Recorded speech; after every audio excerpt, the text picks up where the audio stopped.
Hello everyone, welcome back to my channel. This is Akanksha. आज हम BEd first year की first book contemporary India in education का first chapter education in Vedic period के बारे में जानने वाले हैं। अगर आप मेरे चैनल पर नए हैं और वीडियो आप लोगों के लिए हेल्पफुल होगी तो चैनल को सब्सक्राइब ज़रूर करना, वीडियो को लाइक और शेयर ज़रूर करना। और भी बहुत सारी वीडियोस बीएड से रिलेटेड मैंने अपने चैनल पर अपलोड की हुई है, आप उनको भी देख सकते हैं अगर आपके लिए ये वीडियो हेल्पफुल होगी तो। हम अपना टॉपिक स्टार्ट करते हैं, एजुकेशन इन वैदिक पीरियड। सबसे पहले है इसमें introduction. All accept that Indian Vedas Rigveda, Yajurveda, Atharvaveda और समवेदा, ये 4 वेद हैं। According to historians, Indians were totally governed by Vedas during 2500 BC to 500 BC, and they call this period as Vedic period. Next है इसमें मेन फीचर और कैरेक्टरिस्टिक। सबसे पहले है इसमें administration and finance of education. इसमें है the state was not responsible to organise education during Vedic period. During this period was completely under the individual control of the gurus who were the sole in charge of their gurukuls. इसके अंदर ये जो education है, इस organisation के पूरे जो responsible थे वो कौन थे? वो गुरु थे। गुरु के ऊपर सारी रेस्पॉन्सिबिलिटीज़ थी, कोई गवर्नमेंट के ऊपर कुछ नहीं था, सिर्फ गुरु के ऊपर रेस्पॉन्सिबिलिटी थी जो गुरुकुल को चलाते थे। नेक्स्ट है free education. Education during Vedic period was completely free. उस टाइम पे जो एजुकेशन थी वो बिल्कुल फ्री थी। The student of course use to pay guru dakshina to their teachers according to their financial position and volition. बच्चे जो है अपने हिसाब से, जिस हिसाब से उनकी फाइनेंशियल कंडीशन थी, उस हिसाब से वो गुरु को जो भी देना चाहते थे वो दे सकते थे दक्षिणा के रूप में। Source of income, donation, dan and Guru Dakshina. During Vedic period, the Gurukuls did not receive any regular grant from the state. The kings, emperor, society voluntarily gave donation in the form of lands, animals, grains, cloth, utensils and money to these Gurukuls. वैदिक period के time पे जो government थी, जो state थी, वो कुछ grant नहीं देते थे।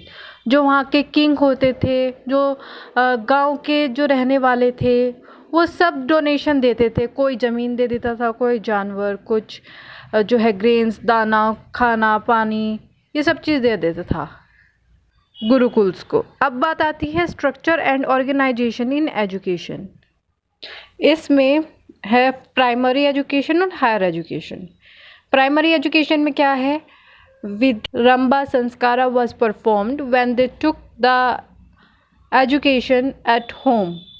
ये एजुकेशन जो है घर पे ही दी जाती थी और इसमें जो है ये विद्यारंभ संस्कार किया जाता था। और हायर एजुकेशन की बात करें तो उपनयन संस्कार of the child was perform at the time of admission in gurukuls. जो उपनयन संस्कार है ये होता था गुरुकुल में जब बच्चे एडमिशन लेते थे। अब प्राइमरी एजुकेशन और सेकेंडरी एजुकेशन के बारे में थोड़ा और जान लेते हैं। पहले primary education arranged in the families में पढ़ाया जाता था, मतलब जब घर पर पढ़ाते थे तो फैमिली साथ देगी। Admitted with the minimum age of 5 years, 5 साल का होना चाहिए बच्चा। The child was bath, put on new clothes and was presented before the priest. The priest would spread in new cloth with grains on it. The gods and goddess were invoked and worshipped by the Vedic mantras. The child finger was made to run on the grains, making letters of the alphabet. This priest was then fed and paid dakshina. He blessed the child and regular education commenced. देखिए, जो primary education है वो घर पे होती थी। 5 साल का बच्चा होना चाहिए था, उसको नहलाया, नए कपड़े पहनाए, फिर चावल जो है फैला दिए एक कपड़े पे, और वो जो दाने, जो ग्रेन्स होते थे ना, उस पे सिखाए जाते थे अल्फ़ाबेट्स वगैरह, और फिर बाद में वो दक्षिणा के रूप में दे दिए जाते थे वो ग्रेन्स। फिर बात आती है हायर एजुकेशन की। Organised in the gurukuls, admitted in the age of 8 to 12 years, Brahmins children were admitted at the age of 8 year, Kshatriya children at the age of 10 year. Video अगर आप लोगों के लिए हेल्पफुल हो रही है तो चैनल को ज़रूर सब्सक्राइब करें, क्योंकि बहुत मेहनत के साथ मैं आप लोगों के लिए वीडियो लाई हूँ, बहुत ईजी नोट्स के साथ. During Vedic period, education had a narrow and extensive contentions, both generally the knowledge of different subject, training of art skills imparted after the Vidyarambha sanskar in families and after the Upanyam sanskar in gurukuls was called education. It is the narrower meaning of education. When the student completed education in gurukuls and Samavantran sanskar was conducted and the guru addressed the student that they must not laze about in self-study, it means the knowledge was acquired whole life through self-study. It was the wider meaning of education. देखो जो meaning of education है ना, उन्होंने दो उसमें part में divide कर दिया, एक तो नैरोअर मीनिंग ऑफ एजुकेशन और एक wider meaning of education. Narrower meaning में क्या था, जो हमने प्राइमरी और हायर एजुकेशन में पढ़ा था कि पहले उनको घर पे पढ़ाया गया और फिर गुरुकुल में पढ़ाया गया, सिर्फ वो तक एजुकेशन को क्या कहा, नैरोअर मीनिंग ऑफ एजुकेशन. जबकि बाद में कहा गया एजुकेशन जो है लाइफ टाइम चलती रहती है, सेल्फ स्टडी है, उसको कहा गया wider meaning of education. Next आते हैं अब इसमें aim and ideals of education. तो ये है आपके aim. Ultimate aim of education self realisation, Sanskrit as the medium of instruction, self control and self discipline, wide spread education of women, preservation and development of culture, development of knowledge, promotion of social efficiency of welfare, preservation and enhancement of health, moral and character development and spiritual development. वैदिक education का M क्या था, ideal क्या था उनको शिक्षा देने का, वो था कि बच्चों को सेल्फ रियलाइज हो. संस्कृत जो है माध्यम रखा गया था इंस्ट्रक्शन का, सेल्फ कंट्रोल हो, बच्चे में डिसिप्लिन हो, वुमेन्स जो है पढ़े और जो उनका कल्चर है वो डेवलप भी हो, साथ साथ प्रिजर्व भी हो, और नॉलेज की डेवलपमेंट हो, promotion of social efficiency welfare हो, प्रिजर्वेशन हो, एनहेंसमेंट हो हेल्थ से रिलेटेड, मॉरल और कैरेक्टर का डेवलपमेंट हो, स्पिरिचुअल डेवलपमेंट हो. तो ये एम था वैदिक पीरियड में एजुकेशन का. नेक्स्ट है curriculum of education. Curriculum of education in Vedic period were divided into two, दो में हिस्सों में डिवाइड किया गया. Curriculum of primary education and curriculum of higher education. In primary education curriculum, the students were trained in language, grammar, prosody, simple calculation, social behavior, and religious activities. Whereas in higher education curriculum, they educated them in Sanskrit language and its grammar in more better way. On the basis of its nature, the curriculum of education during Vedic period was divided into two forms, apara and para. देखिए इसमें क्या बताया गया, जो primary education जब दी जाती थी उसमें क्या क्या चीज़ सिखाते थे, जैसे लैंग्वेज होगी, ग्रामर होगी, प्रोस्टी होगी, सिंपल कैलकुलेशन, गुना भाग वगैरह, बिहेवियर, रिलीजियस एक्टिविटी, हाथ जोड़ो, मंत्र पढ़ो, ये सब चीज़ें. जबकि जब हायर एजुकेशन पढ़ाई जाती थी तब उनको संस्कृत लैंग्वेज पढ़ाई जाती थी, ग्रामर पढ़ाई जाती थी, और भी हायर लेवल की और भी अच्छी तरीके से. नेचर के हिसाब से curriculum of education during Vedic period को दो हिस्सों में डिवाइड किया गया है, अपारा एंड पारा. अपारा मतलब मटेरियलिस्टिक क्यूरिकुलम एंड पारा मीन्स स्पिरिचुअल क्यूरिकुलम. अपारा मटेरियलिस्टिक क्यूरिकुलम में क्या है, it's include language, grammar, numerology, agriculture, cattle rearing, arts जिसमें है म्यूज़िक और dance skills, weaving, dyeing, wood work, metal work, craft, economics, politics, geology, psychology, snake science, astrology, medical science, exercise, guru service etcetera. अपारा के अंदर ये सब चीज़ आता है. और जब हम स्पिरिचुअल की बात करें, it's include education of Vedic literature जैसे कि वेदास, वेदांगास, उपनिषद,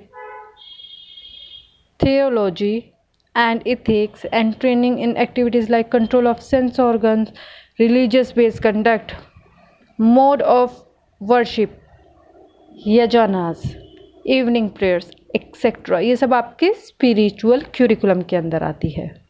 अब देख लेते हैं इसमें डिसिप्लिन. वैदिक पीरियड में डिसिप्लिन बहुत सख्त था. इसके बारे में देख लेते हैं। In early Vedic period discipline mean physical, mental and spiritual control. इन तीनों तरीके से कंट्रोल, फिजिकल कंट्रोल के अंदर आएंगे observance of celibacy, to abstain from vanity, using fragrance, entertainment through dance and music, killing cow, gambling, intoxicants, telling lies, back biting. इन सब से कंट्रोल, मतलब ये चीज़ नहीं होनी चाहिए, इन चीज़ों पे कंट्रोल किया गया। मेंटल कंट्रोल में क्या है? To control of sense organs, speaking truth, observing non violence, non stealing, keeping away from sex, anger, greed, love, intoxication. फिर जब बात आती है स्पिरिचुअल कंट्रोल, इसके अंदर क्या आएगा? Identifying the form of soul, perceiving similar identity in all, working for universe welfare. During that period, Manu, Gautam, Vishu Sharma were not at in the favor of physical punishment. Physical punishment के ऊपर वो agree नहीं थे, जबकि Yajnavalkya had approved physical punishment under some specific circumstances. कुछ जगह इस punishment को वैलिड माना गया। अब बात की गई टीचर की कि टीचर कैसा होना चाहिए। टीचर का हिसाब है वहाँ पे मतलब गुरु। वैदिक पीरियड के टाइम पे क्या कहते थे? गुरु टीचर्स को। ड्यूरिंग दैट पीरियड जो हमारे टीचर थे वो क्या होने चाहिए थे? Very scholarly, self studious, religious, person of good character could become teacher. They used to have extreme self-control. They address with some adjectives as, इसके अंडर में 3 है, दियावासु, सत्याजन्मा and विश्ववेदा. They are responsible for the management of their gurukuls. They arrange for lodging, food, clothing of students and their health and made efforts for all their round development. मतलब जो गुरु होते हैं वो all round, बच्चे का all round development, उसमें efforts लगाना, उनको खाना पीना अच्छे से मिलना, कपड़े, उनकी हेल्थ, सब रिस्पॉन्सिबिलिटीज़ किसके अंदर दी गई थी? गुरु के अंदर। और पढ़ाई कहाँ पे होती थी? गुरुकुल्स में, हायर एजुकेशन में। और जो हमारी प्राइमरी एजुकेशन होती थी वो कहाँ पर होती थी? फैमिलीज़ तक होती थी बस। अब बात आती है स्टूडेंट्स की, जिसको क्या कहते हैं? शिष्य कहते हैं। शिष्य में है only unmarried students were admitted in gurukuls, जिनकी शादी नहीं हुई सिर्फ वो ही गुरुकुल में एडमिट होंगे। जो स्टूडेंट्स थे उनको कहा जाता था brahmachari. They had to observe celibacy, eat simple and pure food, wear simple clothes and have to abstain from intoxications. जो बच्चे थे उनको प्योर खाना दिया जाता था, सादा खाना, सादे कपड़े। They had to rise early in the morning, सुबह सुबह उठना पड़ता था, and perform ablution and take physical exercise and make arrangement for the Guru Griha, perform worship and havan, and then sit down to study. They had their dinner before sunset. क्या करना होता था? सुबह उठे, हवन किया, नहाए धोए, भगवान की पूजा की, फिर पढ़ने बैठ गए और सूरज ढलने से पहले खाना खा लिया। अब बात आती है टीचर और स्टूडेंट का रिलेशनशिप कैसा होना चाहिए। The teacher consider the student as their son and the student regard their teachers as their father. जो बच्चे हैं वो टीचर्स को एज अ फादर देखेंगे, जो टीचर्स हैं वो बच्चों को एज देयर सन देखेंगे। टीचर्स की ड्यूटी क्या थी स्टूडेंट्स के toward? To make arrangement for students lodging, food and clothing, etc. Look out their health. They arrange treatment in case of falling ill. They impart education in language, release ethics, compulsory to impart education according to their ability in early Vedic period, according to their caste in their specific subject. Teach good to build their character, to help them in all-round development, to continue to solve their doubts even after complete of education. Teachers की क्या क्या duty बन गई थी कि बच्चों को अच्छे से खाना पीना सब रहना सहना मिले, अगर बच्चा बीमार हो तो उसको ट्रीटमेंट मिले, उसको लैंग्वेज, उसको हर सभी गुण सिखाए जाएं, उसके अंदर एबिलिटी बढ़ाई जाए, उनके कैरेक्टर को डेवलप किया जाए, उनका ऑल राउंड डेवलपमेंट किया जाए। और अगर उनको एजुकेशन के बाद जब वो शिक्षा ग्रहण कर लेंगे उसके बाद भी अगर उनको कभी कोई दिक्कत होती है तो उनको समझाए कि क्या सही है और क्या गलत है। और फिर स्टूडेंट्स की क्या ड्यूटी आती है टीचर्स के towards cleanliness of gurukuls and its arrangement to clean the teacher residence, to seek alms for teacher, to arrange the food for teacher and for other gurukuls, to arrange perennial rest for the teachers, to massage their feet of the teachers before going to bed, to continue the honor the teacher even after completion of education. अब बच्चों के फ़र्ज़ क्या थे कि जो आपके teacher हैं उनके लिए अरेंजमेंट, साफ़ सफाई करना और उनको आदर सत्कार करना, ठीक है, उनके पैरों की मसाज करना उससे पहले वो सोएं, उनके लिए अरेंजमेंट करना और उनको जो है सम्मान देना एजुकेशन जब आपकी कंप्लीट हो जाए उसके बाद भी। अब बात आती है कि आपका गुरुकुल कैसा होगा। अभी तो ये था कि स्टूडेंट की ड्यूटी क्या थी, टीचर्स के वर्ड्स, उनके लिए साफ़ सफाई, उनके लिए अच्छा खाना पीना, उनके लिए कुछ अरेंजमेंट्स भी करने, उनकी पैरों की मसाज करनी सोने से पहले और उनको इज़्ज़त देनी जब वो एजुकेशन कंप्लीट कर लेंगे उसके बाद भी। अगर कुछ टीचर का भी फ़र्ज़ है तो बच्चों का भी फ़र्ज़ है। टीचिंग इंस्टीट्यूशन या फिर गुरुकुल्स कैसे होंगे। In Vedic periods primary education was generally organise at home and higher education in gurukuls. जो प्राइमरी एजुकेशन है वो घर पे दी जाती थी और हायर एजुकेशन गुरुकुल में दी जाती थी। अब बात आती है location and forms of gurukuls. Gurukul used to situated in the lap of nature away from din of cities. कहीं नेचर में जाके गुरुकुल्स को स्थापित किया जाता था, बीचम बीच नहीं। The Gurukul, which imparted higher education in language, literacy only, Tola, special knowledge in literature, language, religion, philosophy and ethics were called Gatika. Special part of the Vedas were taught were called Charana. The ones in which all the four spiritual philosophy, Puranas, grammar and politics were taught were called Chatusapti. अब बात आती है admission and उपनयन संस्कार for the student in Gurukul. अभी मैंने आपको बताया जो ब्राह्मण के बच्चे होंगे 8 साल के, क्षत्रिय के बच्चे 10 साल का और वैश्य का बच्चा 12 साल का होना चाहिए। जिस टाइम ये संस्कार होता है उपनयन संस्कार, उसको क्या कहते हैं, टू ब्रिंग नियर। इसमें क्या होगा, बच्चा आएगा, सादे कपड़े पहनेगा और उनको जनेऊ पहनाया जाता है। अब बात आती है एग्जामिनेशन एंड डिग्री की। Examination were not conducted in the Vedic period. The teachers orally asked to the student and to determine whether student acquired knowledge or not.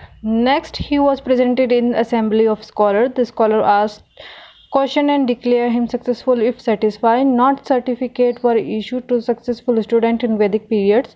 The students saw complete 12 years general curriculum and study of one Veda were called Snatak, graduation.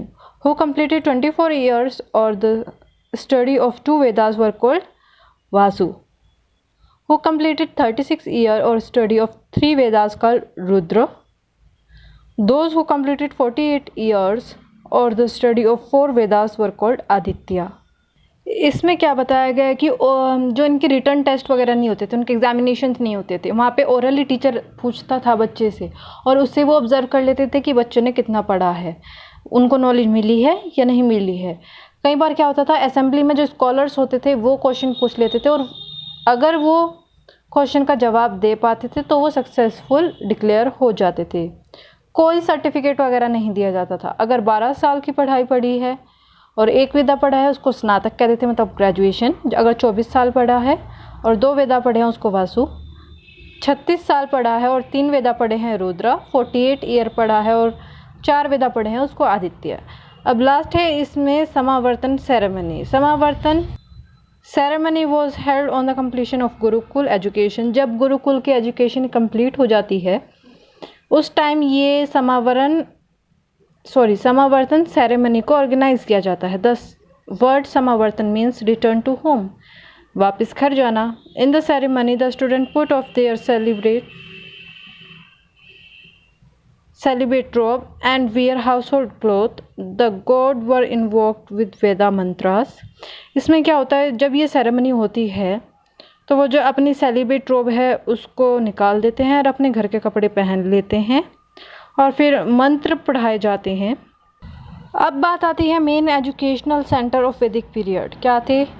Takshashila, Kekaya, Mithila, Prayag, Kashi, Kanchi, कतिलपुत्र, Ayodhya and Nashik. यहाँ पे वैदिक centre थे जो main educational centre थे वैदिक period में। अब evaluation जब किया गया, उसका मूल्यांकन किया गया, तो उसके कुछ मेरिट्स थे और कुछ डीमेरिट्स थे। सो हम अब मेरिट्स और डीमेरिट्स पर नज़र डाल लेते हैं। वीडियो अगर आप लोगों के लिए हेल्पफुल हुई होगी तो चैनल को ज़रूर सब्सक्राइब करना, वीडियो को लाइक और शेयर ज़रूर करना।